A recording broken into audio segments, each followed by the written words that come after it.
Hello friends, आज हम class 7th का चैप्टर 12 पढ़ने जा रहे हैं जिसका नाम है reproduction in plants.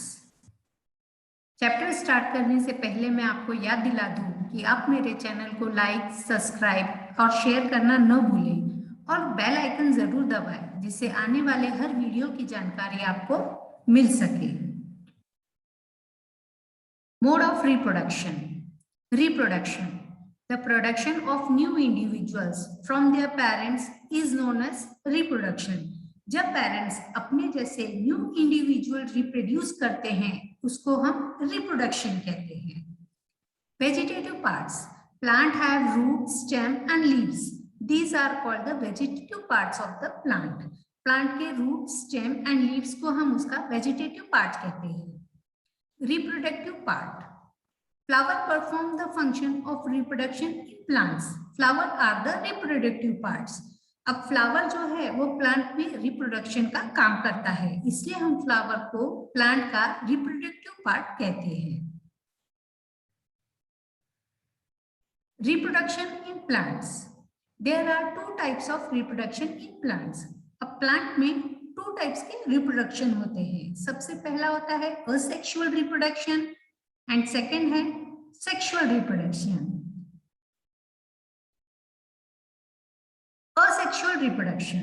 In asexual reproduction, new plants are obtained without production of seeds. अब जब asexual reproduction में न्यू प्लांट जो रिप्रोड्यूस होता है उसमें हमें सीड की जरूरत नहीं होती। अब type of asexual reproduction. Vegetative propagation, budding, fragmentation, spore formation. Asexual reproduction 4 type से होते हैं। Vegetative propagation. In it, reproduction is through the vegetative parts of the plant. It is known as vegetative reproduction. Plant में जब new plant हम reproduce करते हैं with the help of vegetative parts like root, stem, leaves, buds. ये plant के vegetative parts है। इससे हम जब न्यू प्लांट रिप्रोड्यूस करते हैं उसको हम वेजिटेटिव प्रोपोगेशन कहते हैं। अब वेजिटेटिव प्रोपोगेशन कौन कौन से प्लांट्स में होते हैं? उनमें आता है rose, potato, ginger, cacti, sweet potato, bryophyllum etcetera. अब ये सब प्लांट जब हम रिप्रोड्यूस करते हैं या फिर इनके जैसे न्यू प्लांट जब हम उगाते हैं तो उसमें हमें सीड्स की जरूरत नहीं होती। यहाँ पे आपको नजर आ रहा है कि पोटैटो में जो न्यू रिप्रोडक्शन होता है, हम जब पोटैटो बहुत दिनों तक घर में लाके रखते हैं 10-15 दिन के बाद आप देखते हो कि उसमें छोटे छोटे बर्ड्स आना शुरू हो जाते हैं। पोटैटो में जो छोटे छोटे बर्ड्स आते हैं उस जगह को हम पोटैटो की आई कहते हैं। पोटैटो की आईज में से ही उसके न्यू प्लांट का रिप्रोडक्शन होता है। अब सेकेंड पार्ट में आप देख रहे हैं कि प्लांट का रिप्रोडक्शन उसके with the help of the steam, वो स्टीम जमीन पे लग गया है, उससे न्यू रूट्स आने शुरू हो गए हैं, हमने उसको पेरेंट प्लांट से कट कर दिया और दूसरी जगह पे प्लांट कर दिया। इस तरह के रिप्रोडक्शन को हम वेजिटेटिव प्रोपोगेशन कहते हैं। Budding. The small bud-like projection coming out from the yeast cell is called a bud. The bud gradually grows and get detached from the parent cell and form a new yeast cell. अब यहाँ पे आपको pick में नजर आ रहा है कि parent yeast cell है, वहां पे एक छोटा सा बर्ड निकल रहा है। अब उस बर्ड को हम लोग क्या करते हैं, पेरेंट से डिटैच कर देते हैं, अलग कर देते हैं और उससे न्यू प्लांट को हम रिप्रोड्यूस करते हैं। Fragmentation. When water and nutrients are available, algae grows and multiply rapidly by fragmentation. And algae breaks up into 2 or more fragments. These fragments or pieces grows into a new individuals. अब algae का example आपने देखा है, जब घर के आसपास बारिश के दिनों में गंदा पानी जमा हो जाता है, उसके ऊपर पूरा ग्रीन कलर कवर हो जाता है, उसे हम algae कहते हैं। तो algae जो है एक पेरेंट सेल से वो algae डिवाइड होते होते न्यू इंडिविजुअल में प्रोड्यूस होती है। इस टाइप के रिप्रोडक्शन को हम फ्रेगमेंटेशन कहते हैं। इस टाइप का फ्रेगमेंटेशन स्पैरोगैरा में भी होता है। Spore formation. When spores are released, they keep floating in the air. As they are very light, they can cover long distance. Spores are asexual reproductive bodies. Each spore is covered by a hard protective coat to withstand favorable conditions such as high temperature and low humidity, so they can survive for a long time. Under favorable conditions, a spore germinated and develops into a new individual. अब spores जो होता है वो बहुत light होते हैं, वो हवा के साथ दूर दूर तक उड़ के जाते हैं और उनके ऊपर स्पेशल टाइप का कोट रहता है जिससे कि वह लॉन्ग टाइम तक सरवाइव कर सके। और जहां पर उनको फेवरेबल कंडीशन मिलता है वहां पर वो लैंड करते हैं और जर्मिनेट होना शुरू हो जाते हैं। फॉर एग्जाम्पल, अगर हमने बहुत दिनों तक रोटी या ब्रेड का टुकड़ा घर में दबा के रखा, डब्बे में बंद करके रखा और बहुत दिनों तक उसको ओपन नहीं किया, तो आप देखते हो उस पे या तो व्हाइट कलर का कुछ आपको नजर आने लगता है या फिर ब्लैक कलर का फंगस लग जाता है, तो वो इस स्पोर फॉर्मेशन का एक टाइप है।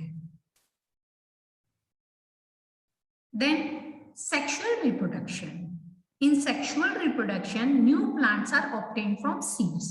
सेक्सुअल रिप्रोडक्शन में न्यू प्लांट को जर्मिनेट करने के लिए हमें सीड्स की जरूरत होती है। Flowers are the reproductive parts of a plant. Flower जो है प्लांट का रिप्रोडक्टिव पार्ट होता है। Stamens are the male reproductive part and pistil is the female reproductive part. Plant में स्टेमन जो है वो मेल रिप्रोडक्टिव पार्ट रहता है और पिस्टल जो है वो फीमेल रिप्रोडक्टिव पार्ट रहता है। सेक्सुअल रिप्रोडक्शन में mail and female reproductive part होना जरूरी है। Unisexual flower. Flower which contain either only pistil or only stamen are called unisexual flower. ऐसे फ्लावर जिसमें या तो सिर्फ मेल पार्ट होता है, मेल पार्ट पिस्टिल, या फिर फीमेल पार्ट ओनली स्टेमन होता है, उसे हम लोग यूनिसेक्सुअल फ्लावर कहते हैं। Example corn, papaya and cucumber, they are called unisexual flowers. Bisexual flower. Flower which contain both stamen and pistil are called bisexual flowers. Flowers जिसमें दोनों मेल एंड फीमेल दोनों रिप्रोडक्टिव पार्ट होते हैं, स्टेमन and pistol, ऐसे flowers को हम लोग bisexual flower कहते हैं। उनके एग्जांपल है mustard, rose and penicillia. Gametes. Anther contain pollen grains which produce male gamete. यहाँ पे आपको पिक में नजर आ रहा है कि ऊपर का जो पार्ट है वहां पे एंथर है। एंथर में दो पार्ट होते हैं, पोलन ग्रेन्स एंड फिलामेंट, जो कि मेल गैमेट्स प्रोड्यूस करते हैं। A pistil contain stigma, style, ovary, ovules. Ovary contain one और मोर ओव्यूल्स. अब यहाँ पे आपको नजर आ रहा है ओवरी, ओवरी में वन या उससे ज्यादा ओव्यूल्स रहते हैं। The female gametes or the egg is formed in an ovules. Ovules के अंदर female gamete reproduce होते हैं। In sexual reproduction, male and female gamete fuse to form a zygote. अब sexual reproduction में male and female gamete जब fuse होते हैं, जब एक दूसरे से combine होते हैं, तो वह zygote produce करते हैं। Pollination. Some of the pollen land on the stigma of a flower of the same kind. The transfer of pollen from the anther to the stigma of a flowers. Pollination. Some of the pollen lands on the stigma of a flower of the same kind. The transfer of pollen from the anther to the stigma of a flower called pollination. जब pollen same kind के flower के stigma पे land करते हैं और anther से होते हुए स्टिग्मा तक ट्रांसफर होते हैं, इसे हम लोग पॉलिनेशन कहते हैं। Pollination are of two types, self pollination and cross pollination. Self pollination, if the pollen land on the stigma of the same flower or another flower of the same plant, it is called self pollination. जब pollen same flower के stigma पे land करते हैं और या फिर same plant के दूसरे फ्लावर के स्टिग्मा पे लैंड करते हैं, इसे हम लोग सेल्फ पॉलिनेशन कहते हैं। Cross pollination, when the pollen of a flower land on the stigma of a flower of a different plant of the same kind, it is called cross pollination। जब pollen same kind के plant के दूसरे flower पे land करते हैं, उसे हम लोग क्रॉस पॉलिनेशन कहते हैं। Cross pollination occur when pollen grains are transferred to a flower of a different plant। Cross pollination तभी ऑकर होता है जब पोलन सेम काइंड के प्लांट के दूसरे फ्लावर पे जाके लैंड होता है। Fertilisation, the cell which result after fusion of the gamete, it is called a zygote। जब मेल और फीमेल गैमेट का फ्यूजन होता है और न्यू सेल जर्मिनेट होता है, उसे हम लोग जाइगोट बोलते हैं। The process of fusion of male and female gamete is called fertilisation. Male and female gamete के फ्यूजन के प्रोसेस को हम लोग फर्टिलाइजेशन कहते हैं। The zygote develops into an embryo. बाद में जो जाइगोट बनता है वो एम्ब्रियो में डेवलप होता है। Fruits and seed formation. अब यहाँ पे आप लोगों को जो गिफ्ट दिख रहा है उसे आप लोग केयरफुली देखिए। After fertilization the ovary grows into a fruit. Fertilization के बाद ओवरी जो होती है वो फ्रूट में डेवलप होती है and another part of the flower falls off. और फ्लावर के जो बाकी के पार्ट होते हैं वो गिर जाते हैं। The fruit is the रिपेंड ovary. जो फ्रूट रहती है वो एक परिपक्व यानी पूरी तरह से तैयार हुई ओवरी होती है। The seeds develop from the ovules. और जो सीड्स होते हैं वो ओव्यूल्स में डेवलप होते हैं। The seed contain an embryo enclose in a protective seed coat. जो सीड रहते हैं वो contain an embryo enclose in a protective seed coat. और जो सीड डेवलप होते हैं उसके ऊपर एक प्रोटेक्टिव सीड कोट होता है जिससे कि वह सीड अच्छे से जर्मिनेट हो सके या बहुत दिनों तक सरवाइव कर सके। यहाँ पे आपको गिफ्ट में नजर आ रहा है कि किस तरह से फर्टिलाइजेशन के बाद सीड डेवलप होता है और सीड से फ्रूट डेवलप होता है।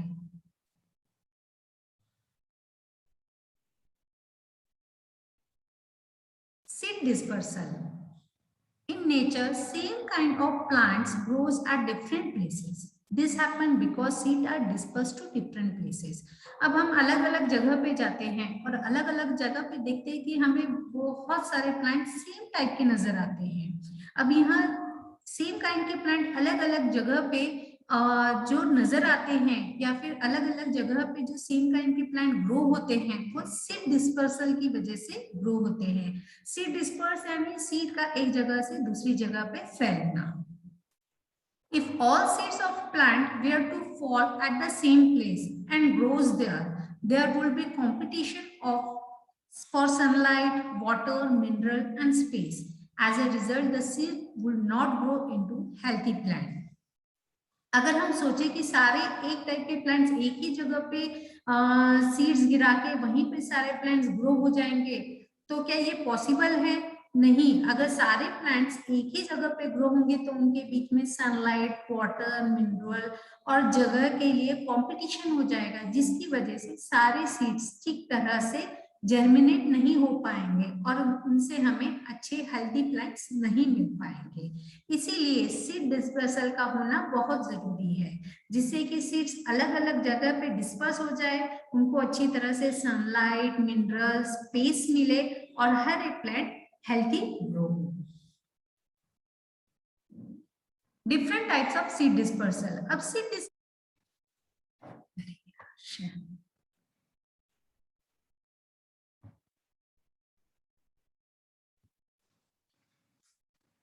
Different types of seed dispersal. Seed disperse अलग अलग टाइप से होते हैं। विंड के साथ ऐसे सीड डिस्पर्स होते हैं जो बहुत लाइट होते हैं और हवा के साथ उड़कर दूर दूर तक जा सकते हैं। एग्जाम्पल ड्रमस्टिक, मैपल, एरी सीड एक्सेट्रा। वाटर के साथ ऐसे सीड डिस्पर्स होते हैं जिसमें वाटर में फ्लोट होने की कैपेबिलिटी रहती है। Example coconut. एनिमल्स के साथ ऐसे सीड डिस्पर्स होते हैं जो स्पाइनी होते हैं। एनिमल्स की बॉडी को इजिली स्टिक हो सकते हैं या फिर चिपक जाते हैं। जब एनिमल्स प्लांट से होकर जाते हैं तो उनकी सीड उनकी बॉडी को स्टिक हो जाते हैं और एक जगह से दूसरी जगह डिस्पर्स हो जाते हैं। समटाइम्स कुछ बर्ड्स जब प्लांट के फ्रूट्स खाती हैं तो वो फ्रूट खाने की वजह से क्या होता है, वो सीड्स नीचे गिर जाते हैं, या फिर बर्ड्स एक जगह से दूसरी जगह पे जब फ्रूट ले जाती है वहां पर खाकर वो फ्रूट की सीड्स गिरा देती है। तो इस तरह से एनिमल थ्रू बर्ड्स थ्रू भी क्या होता है, सीड डिस्पर्स होता है। Keywords: asexual reproduction, budding, embryo, fertilization, fragmentation, gametes, hypha, ovule, pollen grain, pollen tube, pollination, seed dispersal, sexual reproduction, spores, sporangium, vegetative propagation, and zygote.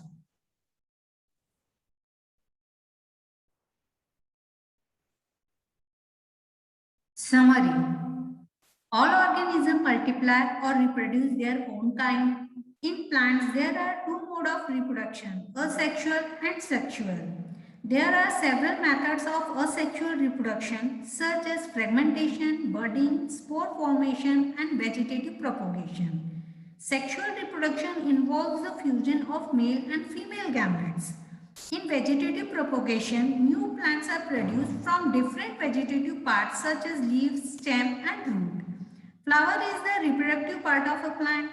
A flower may be unisexual with either the male or the female reproductive parts. A bisexual flower has both the male and female reproductive parts. The male gametes are found inside the pollen grain and female gametes are found in the ovules. Pollination is the process of transfer of pollen grain from the anther of one flower to the stigma of the same or another flower. Pollination is of two types, self-pollination and cross-pollination. In self-pollination, pollen grains are transferred from the anther to the stigma of the same flower. In cross-pollination, pollen grains are transferred from anther of one flower to the stigma of another flower of the same kind. Pollination takes place in plant with the help of wind, water, and insects. The fusion of male and female gametes is called fertilization. Fertilized egg is called zygote. Zygote develops into an embryo. Fruit is the mature ovary, whereas ovules develop into a seed which contain the developing embryo. Seed dispersal is aided by wind, water, and animals. Seed dispersal helps the plant to prevent overcrowding, avoid competition of sunlight, water, and minerals, and invent new habitats. Friends, यहाँ पे अपना lesson खत्म हुआ।